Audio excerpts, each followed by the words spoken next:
বাহাস তৈরি করা বা কলামের মধ্যে গেলে না গেলে এই প্রশ্ন করা ঠিক হবে না, এর প্রত্যেকটি বিষয়ে আমার সাংঘাতিক দ্বিমত। আমি কোথাও এরকম শুনি নাই যে সাংবাদিক কি প্রশ্ন করবে সেইটা এডিটোরিয়াল পলিসি তাকে ঠিক করে দিয়ে তাকে সেখানে এটা পাঠাবে।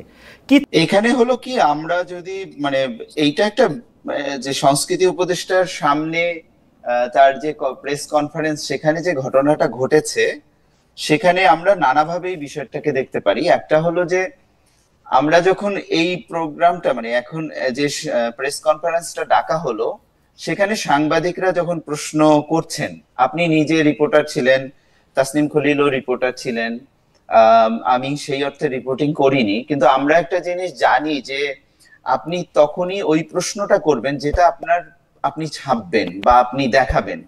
এখন আমরা যখন দেখি যে সাংবাদিকরা প্রশ্ন করছেন, কিন্তু এইটা তার পত্রিকা বা তার টিভি বা তার মিডিয়ার যে পলিসি সেটার সঙ্গে যাচ্ছে কিনা, তিনি অযথাই প্রশ্ন করছেন কিনা, বা প্রশ্নটার তার নিউজ ভ্যালুটা কোথায়, এটা কিন্তু একটা দিক এরকম আমরা বলতে পারি যে আসলে সাংবাদিক একজন উপদেষ্টার সঙ্গে যখন কিছু জরুরি বিষয়ে, কিছু মানে গুরুত্বপূর্ণ বিষয়ে যখন বাহাসে লিপ্ত হন, যখন তারা পরস্পরের সঙ্গে দ্বিমত করতে থাকেন, তখন আসলে কি সাংবাদিক এইটা নিউজ করার জন্য করছেন নাকি নিজের মতটা প্রতিষ্ঠিত করার জন্য করছেন, এটা আরেকটা দিক।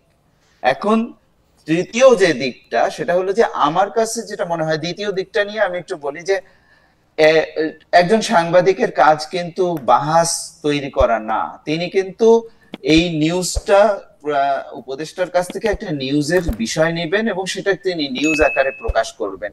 কিন্তু তিনি যখন মত প্রতিষ্ঠা করার জন্য যাচ্ছেন, তখন কিন্তু সাংবাদিক যে রিপোর্টার, তার ইভেন রিপোর্টার যদি তিনি নাও হন, তিনি যদি একজন কলামিস্ট হন বা তিনি যদি টক শোর একজন বক্তা হন, তাহলেও কিন্তু টক শোর যে ফরম্যাট সেটার মধ্যে না ঢুকে, কিংবা তিনি যদি একটা কলাম লেখেন, সেই কলামের মধ্যে না ঢুকলে তিনি কিন্তু এই বাহাসটা করতে পারেন না।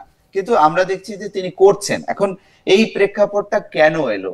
এই প্রেক্ষাপটটা আসার ক্ষেত্রে আমার কাছে যেটা মনে হয়, জনাব মাহমুদ সাহেব, আমি কি একটু আপনাকে দুইটা তিনটা জিনিস একটু আপনার কাছ থেকে একটু ক্লারিফাই করতে পারি? প্রথম কথা হচ্ছে যে আপনি বলেছেন যে সাংবাদিকদের প্রশ্নটা তার এডিটোরিয়াল পলিসির সাথে সামঞ্জস্যপূর্ণ হতে হবে। আমি বলছি যে না, এটা হতে হবে না সাংবাদিকের প্রশ্ন। দুই নম্বর হচ্ছে নিউজ ভ্যালু অনুসারে তাকে প্রশ্ন করতে হবে। আমার মতামত হচ্ছে না, নিউজ ভ্যালু অনুসারে প্রশ্ন করতে হবে না তাকে। নিজের মত প্রতিষ্ঠিত করছেন কিনা, তার অবশ্যই নিজের ব্যক্তিমত প্রতিষ্ঠা করার যে কোনো সময় যে কোনোভাবে তার এটার অধিকার রয়েছে। বাহাস তৈরি করা বা কলামের মধ্যে গেলে না গেলে এই প্রশ্ন করা ঠিক হবে না, এর প্রত্যেকটি বিষয়ে আমার সাংঘাতিক দ্বিমত। আমি কোথাও এরকম শুনি নাই যে সাংবাদিক কি প্রশ্ন করবে সেইটা এডিটোরিয়াল পলিসি তাকে ঠিক করে দিয়ে তাকে সেখানে এটা পাঠাবে।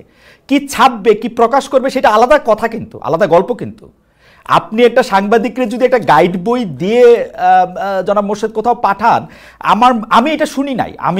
আমি এটা কখনো শুনি নাই, কোনো টেক্সট বুকে দেখি নাই, কোথাও কোনো নিয়ম নীতি। আমি নিজেকে একজন এথিক্যাল জার্নালিস্ট মনে করি, আমি সবগুলি এথিক্স আমি আপ টু ডেট থাকতে চেষ্টা করি। আমি এরকম কখনো দেখি নাই জনাব মোর্শেদ, আই এম সরি। আচ্ছা।